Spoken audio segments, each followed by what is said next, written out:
Hi everyone, welcome back to my channel, and I wanted to do a fun video on my completely unsubstantiated, made up in my own head, Hermès conspiracy theories. So I can't reiterate this enough. These theories are in no way based in facts. These are just ideas that I've come up with, shopping the brand for the last 7 or 8 years, but only buying the bags for the last 3 years. So I am in no way an Hermès expert. I just really appreciate the brand, the craftsmanship, the quality, the aesthetic, but I have absolutely zero insight knowledge. These are just fun theories that I've come up with based on my own experiences and hearing other people's stories about buying Hermès. Why I think this might be fun is that some of my theories are completely contrary to what other people have said about the brand and how to shop, and especially how to get the bags that you want. So I have 6 points. Let's get started.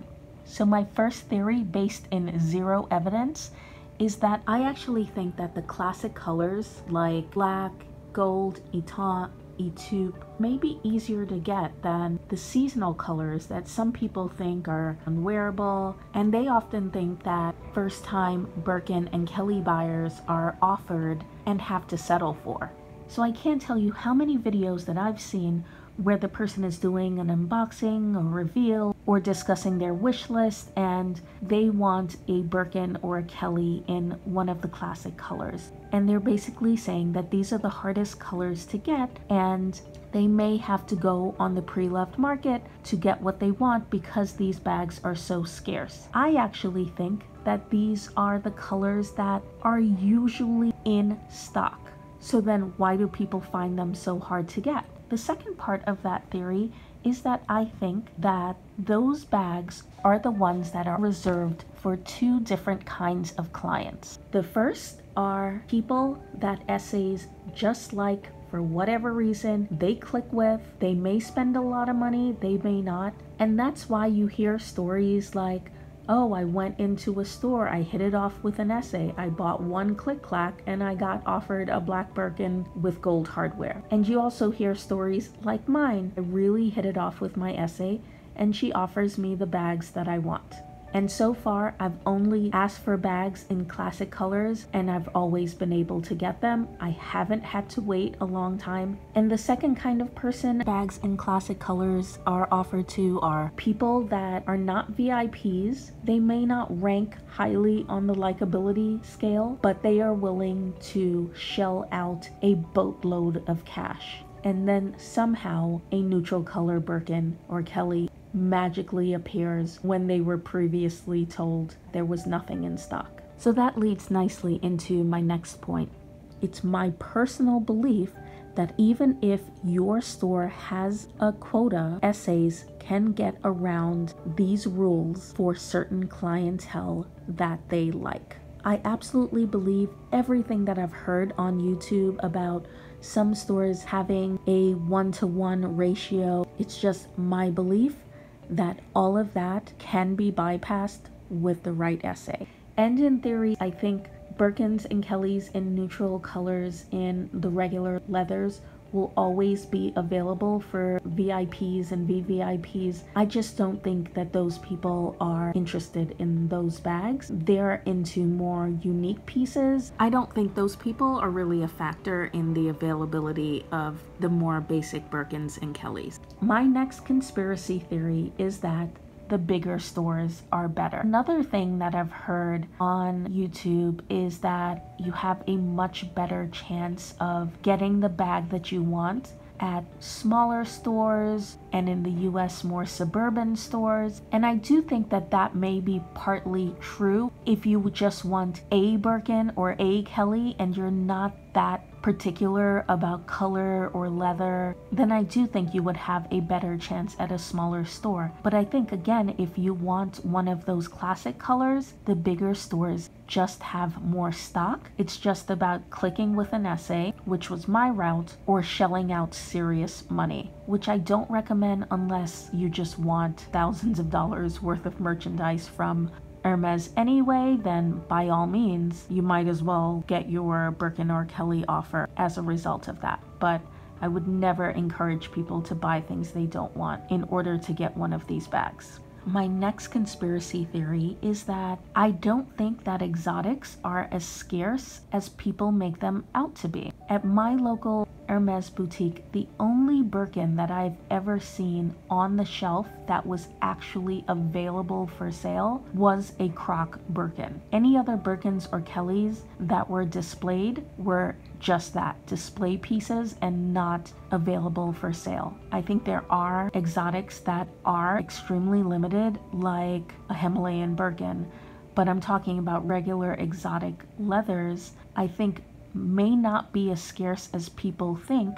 A, because a lot of people don't want these bags for a variety of reasons. Most people just can't afford them, and there are some people that may be able to afford them but don't want them for ethical reasons. So I think the market for those bags are pretty limited. I think if you want one and you have a good relationship with an SA, you're competing with a much smaller pool of people. I'm not saying that it's easy, because all of these bags are notoriously difficult to get. I'm just saying that it's easier to get than people may think. One caveat being placing a special order for an exotic bag, because those really are usually reserved for VIPs and VVIPs. Again, this is just my theory. I could be completely wrong about that, and feel free to correct me in the comments below. My next conspiracy theory, I actually think that more established, and in some cases that may mean more mature, sales associates are better for actually getting you the bags that you want. And here's my thinking around that. I've watched a lot of videos of women in their maybe early to mid 30s talking about forming a connection with their SAs. Maybe they're around the same age or they have things in common, and hoping that that connection would lead to getting the bags that they want. And I guess in theory that would be nice. Maybe you're in the same stage of life. However, I think that younger SAs are much more likely to be more mobile in their careers, right? They might decide to do something completely different, not be in retail anymore, or they might have more corporate aspirations. And then you're in the position of having to find another SA. So I think that's one aspect. But even more important than that, I think a more mature SA who perhaps has been working with the brand for many years may have a certain seniority in the company. And I'm not talking about a managerial position. I know that there are some people that think if your sales associate is a manager, that will help you. I actually don't think so at all. I think probably managers are much more likely to be sticklers about quotas. I'm just talking about someone who's been with the company for a really long time, and they're well respected, and they may have first dibs in getting their clients what they want. That kind of SA may already have a well-established clientele who spends a significant amount of money on big ticket items. If one of those kinds of SAs take a liking to you, you may be able to get the bags that you want without spending a lot of money, because their clients aren't interested in the kinds of bags that a first, second, or even third time bag buyer would be interested in, and B, whatever quotas that particular store has for each sales associate to meet, a more established sales associate will easily get those quotas met by their very well-to-do and established clientele. Whereas a younger sales associate may not have those clients with deep pockets. So they may need you to buy a certain amount for them to meet their quota, and thereby for you to get the bag that you want. Again, I have no insight to whether this is actually true. It's my theory just based on being in Hermès and seeing how the different sales associates interact with different clientele. And I think that's part of the reason that I've just been able to ask my sales associate for a Birkin and get it relatively quickly, and I'm not really buying much of anything. I've been in there and I overhear a conversation with a young woman and a young sales associate. She's buying all this stuff and she's asking about her Kelly, how much longer, and they're, having this long conversation about it. And this is within the same store. My last Hermès conspiracy theory is, and this is a fun one, I think that Hermès makes it a point to value loyalty over celebrity. This may not apply to you if your local Hermès is not in a big city, but mine is, and there are often celebrities when I'm shopping in store, which says a lot because I don't go into the store more than maybe 3 or 4 times a year at most. And there are some years that I haven't even stepped into an Hermès store.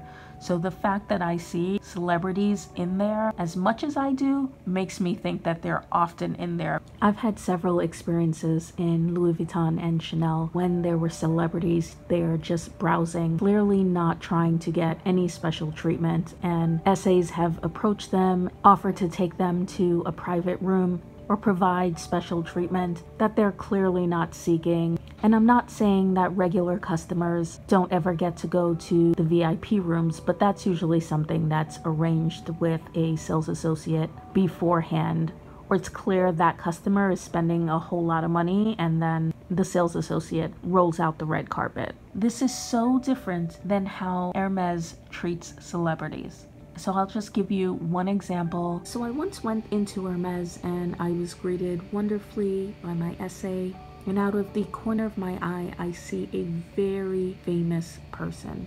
And I said to my SA, "Is that who I think it is?" And she very nonchalantly said, "Yes, that is. I've actually seen that person here a number of times," and casually moved on. The person that they were working with was showing them stuff just on the main floor of the store. No fuss. They were nice and they were professional, but they were not effusive in any way. And it's my theory that's an attitude that is established from the top down. And I think that's also clear in the fact that Hermès does not gift celebrities, they don't cater to celebrities, and I think for that reason, Hermès sales associates tend to value loyalty to the brand over celebrity. So that's it for my video, guys. Please let me know what you think of all of my theories. Do you agree with any of them? Which ones don't you? I'm curious if you have any conspiracy theories of your own about Hermès. Thank you so much for watching this video.